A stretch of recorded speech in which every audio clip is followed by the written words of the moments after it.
ঢেকিয়াজুলিৰ ৰাজহ চক্ৰৰ চিৰাজুলিৰ নুৰপুৰ জোঁটত 21 অক্টোবৰত অসম জাতীয়তাবাদী যুৱ ছাত্ৰ পৰিষদৰ শোণিতপুৰ জিলা সমিতিৰ সৌজন্যত আৰু জিলাৰ ক্ৰীড়া সম্পাদক জয়নাল আবেদিনৰ ঐকান্তিক প্ৰচেষ্টাত সম্পন্ন হোৱা ভলীবল, কাবাডী আৰু খো খেলৰ 20দিনীয়া প্ৰশিক্ষণৰ সামৰণি অনুষ্ঠানটি অনুষ্ঠিত হৈ যায়।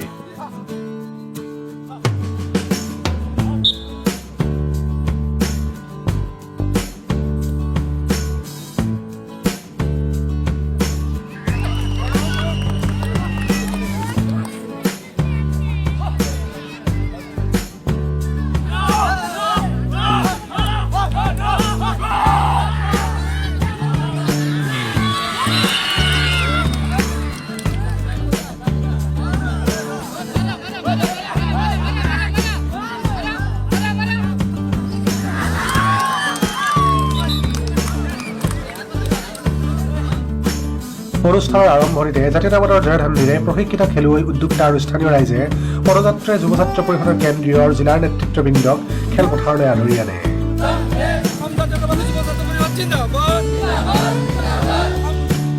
ইয়াৰ লগে লগেই প্ৰশিক্ষণপ্ৰাপ্ত খেলুৱৈসকলৰ সৈতে অতিথিসকলৰ চাহ চিনাকি হোৱাৰ পাছতেই কাবাডী আৰু খোৰ দুখন প্ৰদৰ্শনীমূলক খেল অনুষ্ঠিত হয়।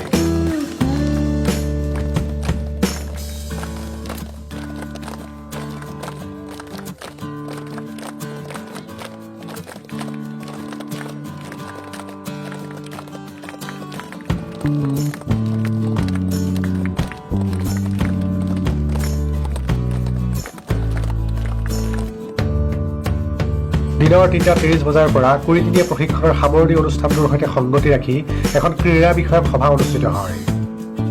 সভাত সভাপতিত্ব কৰে অসম জাতীয়তাবাদী যুৱ ছাত্ৰ পৰিষদৰ শোণিতপুৰ জিলাৰ সভাপতি নৃপেন চন্দ্ৰ নাথে। সভাৰ উদ্দেশ্য ব্যাখ্যাৰ লগতে সমগ্ৰ অনুষ্ঠানৰ আঁত ধৰে অসম জাতীয়তাবাদী যুৱ ছাত্ৰ পৰিষদৰ শোণিতপুৰ জিলাৰ ক্ৰীড়া সম্পাদক তথা ক্ৰীড়া প্ৰশিক্ষণৰ মুখ্য উদ্যোক্তা জয়নাল আবেদিনে। এইবাৰ আমি আপোনালোকৰ আগত চিনাকি কৰি দিব বিচাৰিছো। সভাত অসম জাতীয়তাবাদী যুৱ ছাত্ৰ পৰিষদৰ মুখ্য উপদেষ্টা ৰাণা প্ৰতাপ বৰুৱা, অসম জাতীয়তাবাদী যুৱ ছাত্ৰ পৰিষদৰ কেন্দ্ৰীয় সমিতিৰ সাহিত্য সম্পাদক সুজিত কটকী, শোণিতপুৰ জিলাৰ ক্ৰীড়া সম্পাদক জিতেন বৰা, প্ৰাক্তন খেলুৱৈ তথা ৰাজ্যিক পুৰস্কাৰপ্ৰাপ্ত অৱসৰী কৃতি শিক্ষক শচীন্দ্ৰ বৈশ্য, অসম চৰকাৰৰ খেল মহাৰণৰ শোণিতপুৰ জিলাৰ চেয়াৰপাৰচন টংকেশ্বৰ ওজাকে ধৰি কেইবাগৰাকী বিশিষ্ট ব্যক্তিয়ে প্ৰাসংগিক ভাষণ দিয়ে। অসমীয়া এটা দিশ নহয় জানো? ৰাজনীতি কোনে কেনেকে কৰিছে কৰি থাকিব দিয়ক। ৰাজনীতি আজি আহিব, কাইলৈ গুচি যাব। গতিকে এই ৰাজনীতি আজি আহিব, কাইলৈ গুচি যাব।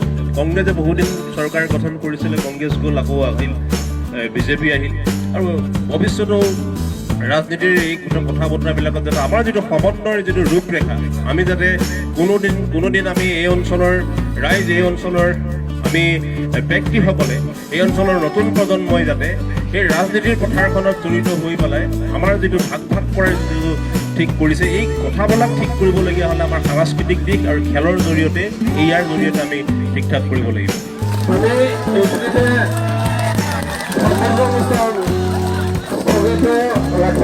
এই যাত্ৰাকালত আমি ৰাজ্যখনৰ সৰ্বাত্মক বিকাশৰ কাৰণে কাম কৰি আহিছোঁ। সি হয়তো সাহিত্য ক্ষেত্ৰতে হ'ব পাৰে, সি সাংস্কৃতিক ক্ষেত্ৰতে বা ক্ৰীড়া ক্ষেত্ৰতেই হওক, এই সৰ্বদিশৰ ৰাজ্যখনক আগুৱাই নিয়াৰ বাবে আমাৰ এই জাতীয় সংগঠনটোৱে কাম কৰি আহিছে। উক্ত সভাতে প্ৰাক্তন খেলুৱৈ অনিল বৰ্মন, হেমন্ত কাকতি, শচীন্দ্ৰ বৈশ্য, শ্ৰব্যা লহকৰ ডেকা, চাহাব আলী শ্বেখ আৰু বৰুণ ভূঞাকে ধৰি কেইবাগৰাকীও জিলা, ৰাজ্যিক আৰু ৰাষ্ট্ৰীয় পৰ্যায়ৰ খেলুৱৈৰ লগতে প্ৰাক্তন স্থানীয় খেলুৱৈক যুৱ ছাত্ৰ পৰিষদে সম্বৰ্ধনা জনায়।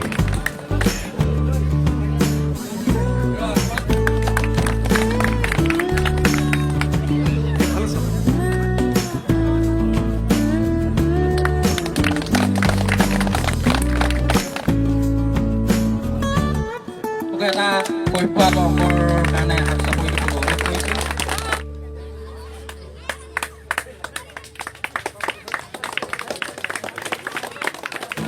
ডাঙৰীয়াৰ বাবে এটা হাত চাপৰি দিব অনুৰোধ কৰিছোঁ। আমি এখেতসকলক আমাৰ মাজত পাই মানিছোঁ।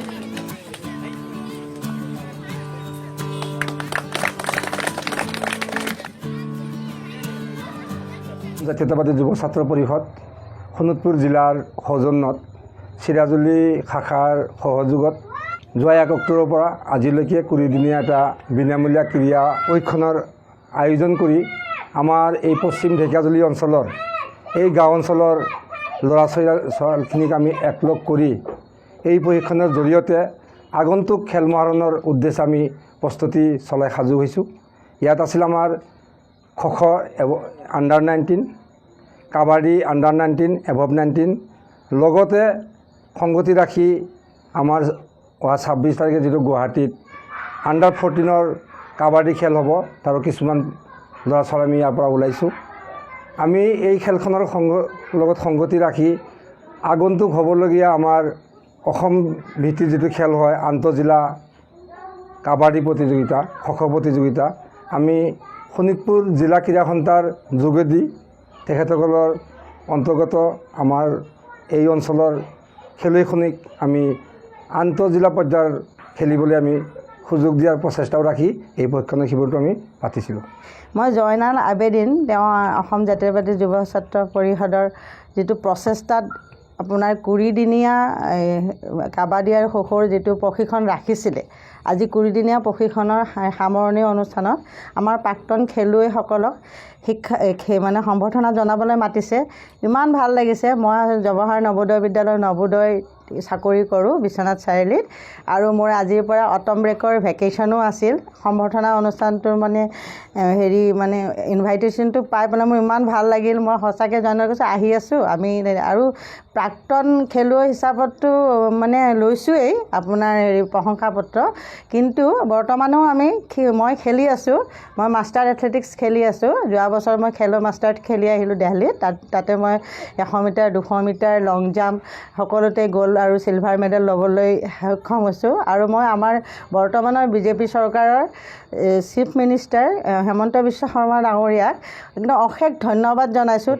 যুৱ ছাত্ৰ পৰিষদ আজি নিজেই পৰ্যবেক্ষণ ইয়াত কৰি দেখিলোঁ যে বহুতো ইয়াত ভাল ভাল খেলুৱৈ আছে, কিন্তু জয়নাল আবেদনৰ নিচিনা ব্যক্তিৰ প্ৰচেষ্টাত এই খেলুৱৈসকলক আৰু আগুৱাই লৈ গৈ অসমৰ খেলৰ জগতৰ লগত তেওঁলোকে পৰিচয় কৰি দিব পাৰিব বুলি মোৰ আশা আছে।